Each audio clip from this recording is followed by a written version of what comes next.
Abuse physical abuse అనేది కాకుండా verbal abuse కూడా అబ్యూస్ చాలా తప్పు. మనం ఏమి ఇస్తున్నాం మన జనరేషన్కి, మనం ఏం చెప్తున్నాం అనేది కూడా చాలా ఇంపార్టెంట్.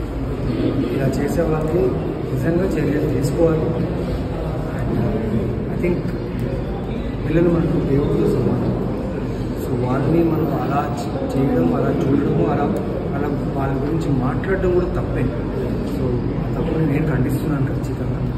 సో ఇక మీద సోషల్ మీడియా అనే ఒక ప్లాట్ఫామ్ని ఎంటర్టైన్మెంట్కి వాడండి, నాలెడ్జ్కి వాడండి, ఇన్ఫర్మేషన్స్కి వాడండి మంచిది.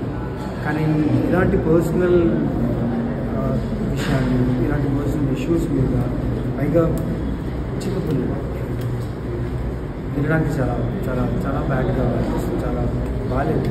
So I think we all should be responsible. ఇలా ఎవరైనా చేస్తే, ఇలా ఎవరైనా చేశారని తెలిస్తే చేసినా కూడా please inform police, inform the particular people, can take immediate action. Verbal abuse కూడా అబ్యూస్ అయినండి, చిన్నపిల్లలు వర్బల్ అబ్యూస్ చేయడం కూడా అబ్యూస్ అయ్యింది. What example are you setting in the society? So please don't do this. This is not right. Thank you.